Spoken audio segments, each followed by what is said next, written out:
Assalamualaikum warahmatullahi wabarakatuh. Perkenalkan, nama saya Lira Sulfiani Syamsiah dengan NIM 220404501060 dari kelas A. Jurusan Psikologi Pendidikan dan Bimbingan, Program Studi Bimbingan dan Konseling Universitas Negeri Makassar tahun 2022. Pada kesempatan kali ini, saya akan mempresentasikan materi tentang perkembangan remaja. Adapun subbab pembahasannya yaitu yang pertama, perkembangan remaja secara umum, yang kedua, perkembangan fisik, yang ketiga, perkembangan kognitif, yang keempat, perkembangan emosi, yang kelima, perkembangan moral, dan yang terakhir, perkembangan sosial. Kita masuk ke subbab yang pertama yaitu perkembangan remaja secara umum. Masa remaja merupakan salah satu masa perkembangan yang dialami oleh manusia dalam hidupnya. Masa remaja pun merupakan peralihan dari masa kanak-kanak ke masa dewasa. Beberapa ahli mempunyai pendapat yang berbeda mengenai kapan masa remaja itu berlangsung, karena memang perkembangan manusia itu bersifat individual.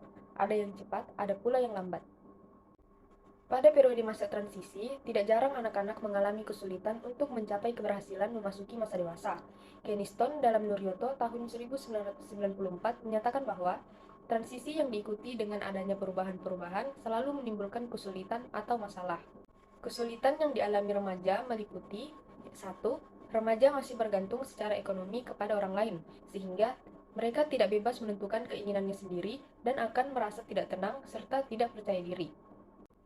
Yang kedua, remaja perempuan akan merasa lebih terhambat dibanding remaja laki-laki, sebab biasanya orang tua lebih bersikap mengharapkan anak gadisnya untuk bergantung padanya dan tidak mandiri. Anak perempuan diharapkan selalu dekat dengan orang tua dan membatasi aktivitas keluar atau menentukan aktivitasnya sendiri. Faktor-faktor yang mempengaruhi kesulitan dalam perkembangan remaja ialah: 1. Masa transisi yang berlangsung cepat.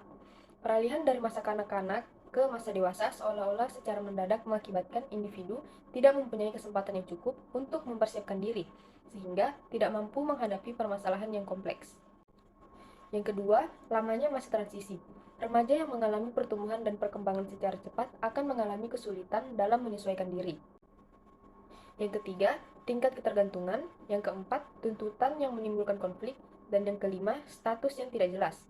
Kanak-kanak tetapi bukan, dewasa juga belum. Hal tersebut membuat sikap mereka menjadi serba salah. Pada masa transisi, remaja dalam kondisi tidak stabil. Ada perasaan tidak aman ketika harus mengganti atau mengubah pola tingkah laku dari anak-anak ke dewasa. Emosi yang tidak stabil dapat mendatangkan perasaan tidak bahagia. Perasaan tidak bahagia dapat muncul karena: 1. Kondisi keluarga yang tidak bahagia. 2. Lingkungan rumah yang gersang. Dan 3. Status sosial ekonomi yang rendah. Adapun akibat dari rasa tidak berbahagia terhadap tingkah laku remaja mencakup: 1. Tingkah laku yang tidak terorganisir. 2. Emosional. Yang ketiga, tingkah laku antisosial. Yang keempat, prestasi belajar rendah. 5. Kesepian. Yang keenam, melarikan diri. Selanjutnya, perubahan fisik. Perubahan fisik sudah dimulai pada masa pra-remaja dan terjadi secara cepat pada masa remaja awal yang akan makin sempurna pada masa remaja pertengahan dan remaja akhir.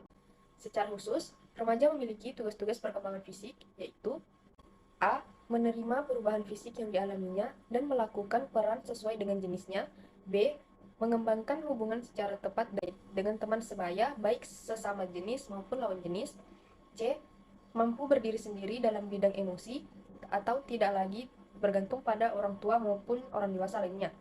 D. Mencari jaminan bahwa suatu saat harus mampu berdiri sendiri dalam bidang ekonomi. E. Menentukan dan mempersiapkan diri untuk karirnya dan memasuki pasaran kerja. F. Mengembangkan kemampuan kognitif dan konsep-konsep yang relevan dengan kebutuhan masyarakat. G. Memahami dan mampu bertingkah laku yang dapat dipertanggungjawabkan. H. Mempersiapkan diri untuk berkeluarga. Dan I. Mendapatkan penilaian bahwa dirinya mampu bersikap secara tepat sesuai dengan pandangan ilmiah. Mengingat tugas-tugas perkembangan fisik remaja sangat kompleks dan relatif berat, maka untuk melaksanakan tugas-tugas tersebut, remaja masih sangat membutuhkan bimbingan dan pengarahan, supaya mereka dapat mengambil langkah yang tepat sesuai dengan kondisinya. Pada masa remaja akan terjadi pula kematangan seksual yang akan ditandai dengan mulai berfungsinya hormon seksual. Kematangan seksual pada remaja terjadi secara individual, artinya ada yang cepat dan ada pula yang lambat. Penyimpangan yang mungkin terjadi pada proses kematangan seksual yang dialami remaja adalah jika terjadi terlalu awal atau terlalu lambat. Keduanya mempunyai akibat yang tidak sama atau yang berbeda pada remaja laki-laki dan remaja perempuan. Di samping mengalami tugas-tugas perkembangan sebagaimana yang telah disebutkan, remaja juga mempunyai kebutuhan-kebutuhan yang tentu saja menuntut pemenuhan secepatnya sesuai dengan kondisi psikisnya yang masih bergejolak. Kebutuhan-kebutuhan tersebut mencakup, yang pertama, kebutuhan untuk mencapai sesuatu yang akan memupuk rasa ambisi. Yang kedua, kebutuhan akan rasa superior, ingin menonjol, ingin terkenal dalam arti positif ataupun negatif. Yang ketiga, kebutuhan untuk mendapatkan penghargaan, sehingga mereka berlomba-lomba untuk memperoleh kejuaraan dalam berbagai hal. Berikutnya, perkembangan kognitif. Menurut Piaget, dalam Wordsworth tahun 1984 menjelaskan bahwa selama tahap operasi formal yang terjadi sekitar usia 11-15 tahun, seorang anak mengalami perkembangan penalaran dan kemampuan berpikir untuk memecahkan persoalan yang dihadapinya berdasarkan pengalaman langsung. Struktur kognitif anak mencapai kematangan pada tahap ini. Potensi kualitas penalaran dan berpikir berkembang secara maksimum. Setelah potensi perkembangan maksimum ini terjadi, seorang anak tidak lagi mengalami perbaikan struktural dalam kualitas penalaran pada tahap perkembangan selanjutnya. Remaja yang sudah mencapai perkembangan operasi formal secara maksimum mempunyai kelengkapan struktural kognitif sebagaimana halnya orang dewasa. Namun, hal ini tidak berarti bahwa pemikiran remaja dengan penalaran formal sama baiknya dengan pemikiran aktual orang dewasa hanya karena secara potensial sudah tercapai. Selanjutnya, perkembangan emosi. Pada masa remaja, ekspresi emosi yang tampak kadang-kadang tidak menggambarkan kondisi emosi yang sebenarnya. Misalnya, orang yang marah belum tentu mengamuk atau bersikap agresif, tetapi justru kebalikannya, diam seribu bahasa. Ekspresi emosi sifatnya sangat individual atau subjektif, tergantung pada kondisi pribadi masing-masing orang. Manifestasi emosi yang sering muncul pada remaja termasuk heightened emotionality atau meningkatnya emosi, yaitu kondisi emosinya berbeda dengan keadaan sebelumnya. Ekspresi meningkatnya emosi ini dapat berupa sikap bingung, emosi yang meledak-ledak, suka berkelahi, tidak ada nafsu makan, tidak punya gairah apapun, atau mungkin sebaliknya, melarikan diri dengan cara membaca buku.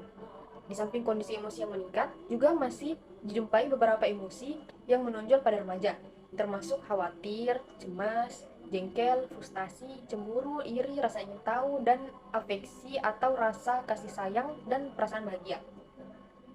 Berikutnya yaitu perkembangan moral.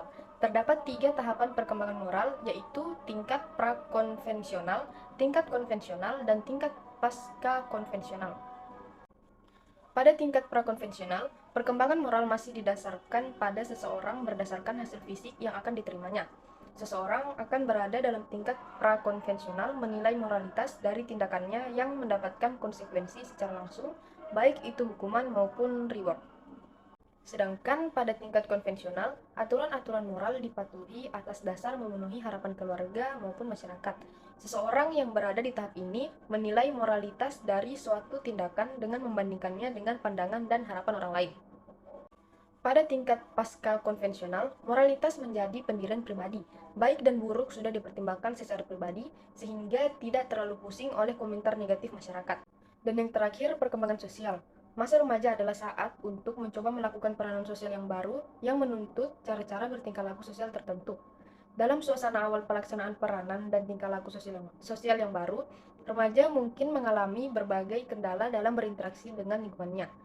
Ada sejumlah karakteristik menonjol dari perkembangan sosial remaja, yaitu sebagai berikut. Pertama, ketertarikan terhadap lawan jenis. Yang kedua, kemandirian bertingkah laku sosial. Dan yang ketiga, kesenangan berkelompok. Itulah sedikit materi yang dapat saya sampaikan, kurang lebihnya mohon dimaafkan. Wassalamualaikum warahmatullahi wabarakatuh.